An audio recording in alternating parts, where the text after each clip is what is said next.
This podcast is part of the Game and Entertainment Network. Visit tgenetwork.net to find the latest episodes from all our shows.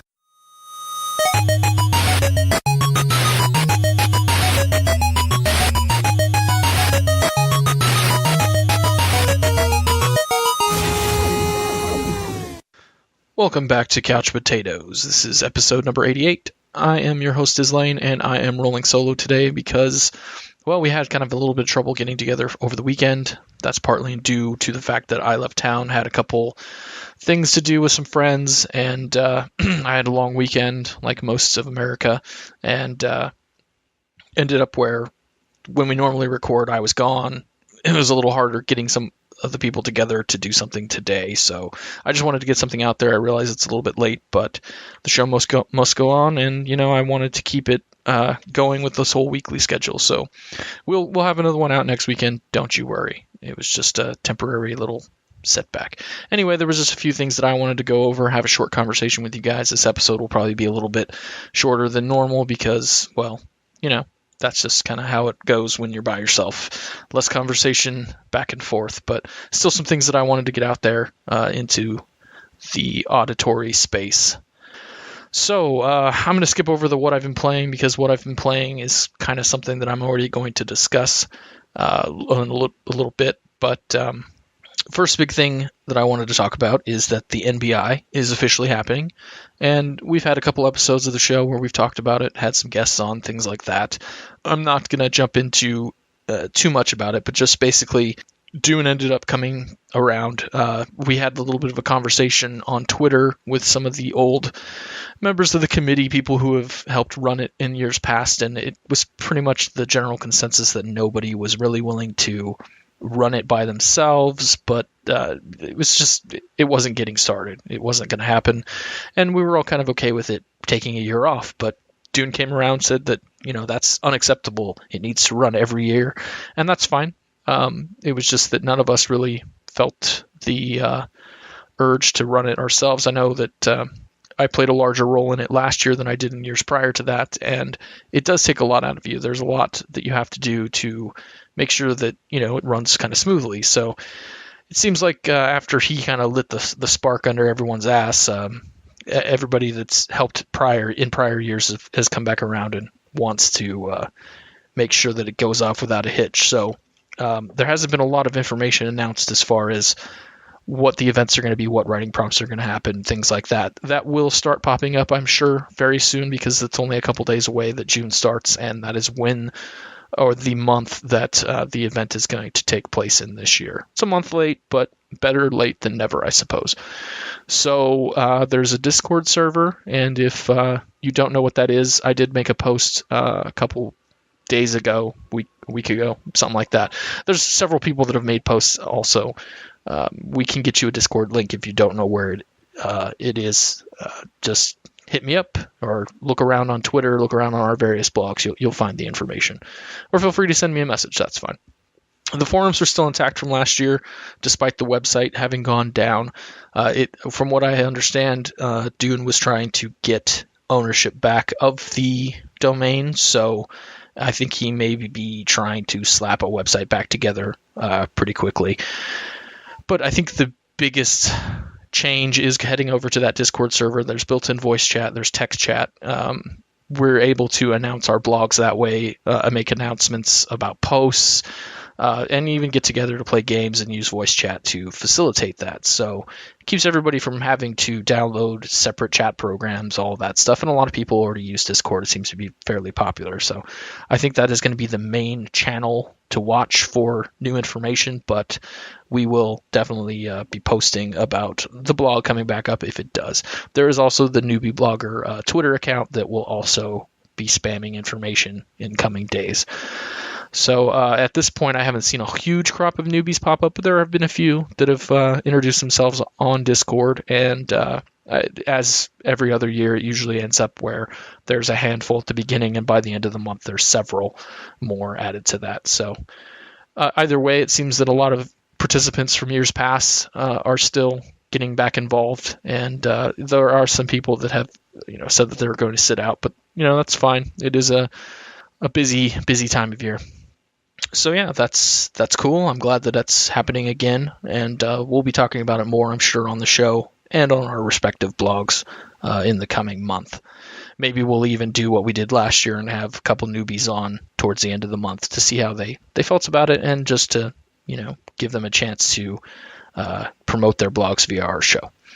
So that's it for MBI news. Keep your eye on my blog, Aries blog, other blogs that you may know from the community, Twitter and or Discord. There'll be more information coming shortly. So another thing I wanted to talk about is a game that I've been playing a lot recently called Smite. Now, I have mentioned it here on the show and on my blog before, and I'm sure most of you know what it is. But if you don't, Smite is a MOBA. It's based on gods, basically, mythology from all different eras, Egyptian gods, Roman gods, Chinese gods, so on and so forth. Tons of different gods. They have a lot of different characters to choose from as a result. And the game originally released on PC, free to play. It's much like every other MOBA that you've probably seen, like League of Legends, Dota, all of them. It's similar, but instead of being a top-down, semi-isometric view, it is third person. So the controls are more like what you would expect out of something like an MMO or another third-person RPG. And I played it when it initially came out back in, I think, 2012. And it could have even been 2013. I'm not sure exactly when it came out on PC, but I didn't really care for it. For some reason, the third person just threw me off. I didn't really like it as much. But then, fast forward a couple years, I have a PS4. They were putting it out on PS4 finally, and it was in beta when I first tried it. And for some reason, it really lends itself well to the controller. Now, I know that you could use a controller on the PC. So, I guess I had that option before, but I was ignorant to that fact. And then I also know that it was ported over to the Xbox, so, that would have been one way to play it, but I do not own an Xbox. So, again, it came to beta, or it was in beta on PS4, and I started playing it. I really enjoyed it, and it does have a, semi-fair business model. It's free to play, but then you can earn in-game currency to buy new gods. There's a free rotation otherwise. Then there's, a premium pay method where you pay real cash, you get gems, and you can use those to unlock either other gods or skins for the gods, things like that. So, that sounds fair. It's similar to what League's business model is, where you get a free rotation, you use IP to purchase champions, you use RP to purchase skins, which you have to buy for real money. Same general idea. Seems to work out okay. I've always thought that League had a very fair free-to-play system and is one of the best on the market. So Smite has this option where instead of, sitting there trying to earn a bunch of in-game currency to open gods or have to pay real money to do so, well, you still do have to pay real money to do so, but instead of, buying gems and only buying them individually, they have this god pack. And I think it's normally $25, $30, somewhere in that ballpark. And it opens up every god and then opens up any future gods that are added to the game. That sounds like a great value because I know from experience in League of Legends it takes forever. I still haven't opened up every single champion, and I've been playing the game for 5 years.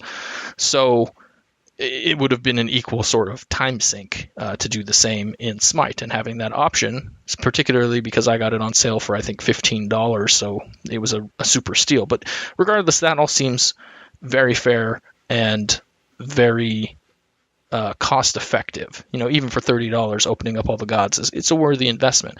And I decided to do so on PS4 because I have a friend that does not own a gaming PC. He only owns a PS4, and we used to play Awesomenauts together all the time back on PS3. So now that we both have a PS4, it was like that was a new way for us to be able to play a MOBA together. Because I would have maybe preferred playing it on PC. I don't know. It just lends itself to the controller very well. I like my PS4's controller better than my PC's controller, things like that. Anyway, so long story short, I'm thinking that the game has a great business model. I've been enjoying the fact that, you get the gods and whatever, and then you can even use some of the in-game currency to buy certain skins and things like that. But the other day I was playing it, and I was playing this one character that I particularly like, Bacchus, and he's like this big, he's the god of wine, and he's a huge fat Roman dude in a toga, carries a big club and a jug of liquor. And you basically just get the more smashed he gets, the better he is. And I was having a really good time playing him that day, and I was looking at some of his skins, and he had a skin where he looks like Elvis. And I was like, man, I really want that skin. I don't know why. It's just funny to me. I need that skin. I'm going to get it. So I was like, you know what? I looked at the gems, and for like 800 gems, it was like $15. Now 800 gems, looking at the store, there's most skins are about 200 to 400 gems each. So I was looking at, okay, I could buy that one skin for that character, and then maybe buy another skin. It's $15. Yeah, I mean, that is kind of a lot of money for just skins, but it's pretty equivalent to like what I've spent on skins in League of Legends. So I was like, yeah, that seems fair. So I go ahead and I buy the gems. And then I'm looking at it, and it turns out that the particular skin I was looking at ends up being exclusive, meaning it is part of a lockbox mechanic. And I'm sure you all know how most people feel about lockboxes. It's ridiculous. It preys on that gambling mentality that some people have. And you know, somebody who is really into gambling theoretically could spend a lot of money trying to get the skins that they want out of these lockboxes. So basically, there's a tier of skins that you can buy based on the in-game currency. So for one character, you can buy like an alternate color scheme for in-game currency. And then once you've leveled up your god, because there are god mastery tiers, after each time you play, it's essentially just an alternate leveling system for each individual god. Once you've hit Mastery 1, you can open up a different skin using in-game currency. Mastery 5, same thing. Mastery 10, same thing. Outside of that, there's like one skin per champion that you can buy for gems directly. Just 400 gems, buy. You get to pick that skin. You get it. End of story. I was expecting that with the skin that I wanted to get, but then I saw exclusive. So I start looking around the store, and I get to the little lockbox, the chests that they have, and they have different various chests with different themes and whatever, and each one contains a random assortment of different things. And so it turns out that the skin that I wanted was in this particular chest. But there's lots of other options in that chest, and it's RNG, so you don't get to pick which thing that you get out of each chest. You just go, I'm going to spend 400 gems on this chest, and you get whatever you get, and that's that. So I thought, well, you know, the only skin that I really wanted, the whole reason I bought the gems was just for that one skin. So I'm like, well, I'll just roll on that chest. So I did. Didn't get the skin I wanted, got some other skin for some character I don't even play. I ended up using the other 400 gems on two chests that were 200 each, and one provided me with a voice pack, and the other provided me with something else that is negligible stuff that I could give two shits about. So I'm trying to figure out why it is you would put skins in a game and then lock them behind this lockbox mechanic, and like, just seems like such a waste when I could just go and buy the damn skin that I wanted. You're still getting my money, but now it's like that just seems completely unethical. Like, you're gonna get my money one way or the other. Why not let me get the thing that I want to get, rather than you taking my money and then throwing it into this RNG nightmare just to end up getting a bunch of shit that I could care less about. That's frustrating, and I'm kind of pissed off about it. But I've already spent the money on all the gods. I still enjoy the game, but I know now. I learned my lesson. I will not be spending any more money with this company. I will still continue to play the game because I enjoy the game for what it is, and I've already paid for all the gods, so I am happy with that purchase. That purchase was fantastic. Very good value. But this gem shop fuckery is ridiculous, and I will not be spending money on that ever again. So, beware. If you play the game Smite and you like skins, don't waste your money. Comparing this to other console games with cash shops, like like the new Call of Duty, let's bring that up, Black Ops 3, it has a cash shop. They call it the black market. You can buy what they call COD points and use that to just buy these, essentially the same thing. You can buy lock boxes. There are certain things I think you can buy otherwise with it, a couple other extras like, you know, extra customization slots and stupid shit that I would never pay for. But you do earn what they call crypto keys in the game while playing. So each round you play, you earn a few more. And once you've gotten 10, you can get a common chest. Once you've gotten 30, you can get a rare chest. Maybe there's something else besides that. I don't know. So if you want to fast track that, you can just pay money take it and, get whatever comes in the chest.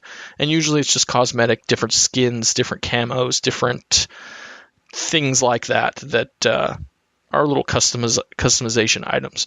And it's like, in the case of that, it's still essentially the same thing, but at least they give you some of that currency. The only way to get the gems in Smite is to log in every single day, and you get 50 per week. So theoretically, you could earn enough to get a chest or a skin once in a while, but just seems like such a waste. Like when you do get those opportunities for chests. I guess it's essentially the same thing in Call of Duty.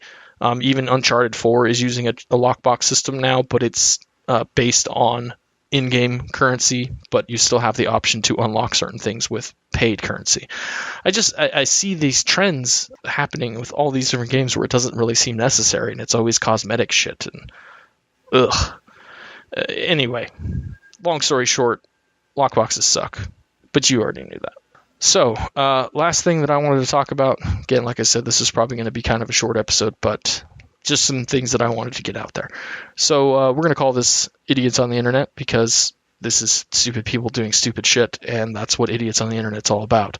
So I've talked about it many times. It's been hyped. Me and Ari were hyped for it way back E3, like 2014. No Man's Sky. It looks like a fantastic game. There's a lot of procedural generation, a huge universe to explore. It is multiplayer, but you're not likely to run into people very often. It just looks like a gorgeous game. It's going to be fun to explore space, fun to blow shit up, fun to name creatures, stupid things. And, it just looks like a great game. And so it was initially announced that it was going to release in June, which June is, 2 days away. It was like 2 weeks away from now is when it was going to release. So there was a rumor that it was going to get delayed.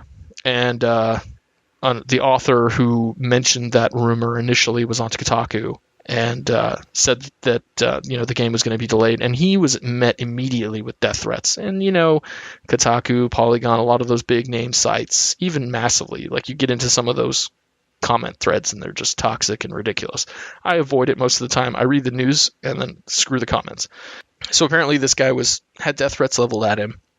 And then a couple days later, the company itself, Hello Games, confirmed that the delay was real and that it was going to be delayed until August. I mean, it's only 2 months. Really not that long. And honestly, I would much rather have a game that is working as intended than a buggy, shitty mess. And, unless they delay it again and again and it ends up getting delayed so many times that it still ends up being a pile of shit, well, then we'd call it an Ubisoft game. So anyway, I would much rather see them actually complete the game, have the same vision that they had, make sure that it's right. And that's what they're saying. They said it's come together. It's basically almost there. It just needs further testing. I mean, it seems like such a huge undertaking. I see why. And I mean, look at games like Uncharted. Uncharted 4 was delayed, I think, twice. And the game that resulted is a masterpiece. And like these controversies happens all the time. I mean, people were freaking out about Doom and the no review copies sent to, prominent figures on the internet or, publishers, not publishers, but journalist sites. And, people were freaking out about that. Oh, that game's going to suck. And it ended up being fantastic. So, I mean, people flip out over the stupidest of shit. Just let the game come out. I'm sure it's going to be great. And, honestly, it's better that they do this than put it out when it needs 2 more months worth of work. I mean, that's just ridiculous. So Hello Games ended up saying that, yeah, it's going to come out in August. And as soon as they made the official announcement, people started blaming the author at Kotaku, who originally leaked the information, for being the reason why it happened, which that's just fucking insane. Like, how do you think that? So a journalist writes something and all of a sudden companies just say, yeah, we're going to delay it because that guy said so? No, that's not how it fucking works. Just the level of fucking idiocy on the internet shocks and appalls me. But, it is what it is. People have their opinions. They have their right to their opinions. They have the right to express themselves however they may see fit. I mean, I've gone off the deep end a few times and said some negative things about games that may or may not be as bad as I made them out to be. But, people have defended that and come at me sideways, and so I mean, we've all been a part of that. We've all been on one end or the other, because if you have an opinion, there's someone who has a different opinion, and there's always going to be someone who disagrees with you, no matter what the topic. That is the way life works. But somehow on the internet, it's like turned up by 1,000, and it gets to ridiculous levels, and it's just got to stop somehow. I don't think it's going to anytime soon. It is definitely a problem that needs fixing, but anyway, No Man's Sky. I'm super excited for that. I am glad that it got delayed because I want it to be an awesome game. And I'm also kind of backed up with games right now that I need to finish before it comes out. So that was kind of a blessing for me. The rest of you guys that are sending out death threats, eat a dick. Anyway, guys, that's all I have for this week. Again, it is kind of a short show, but it was just me rambling by myself. So hopefully I got some excellent bullshit into your ears. So, yeah, we'll be back next week. I think next week is another news show with me and Ari, followed by a Dune show the week after. So we'll be back soon. Hope you guys have a good weekend. Enjoy your holidays, and we'll see you soon.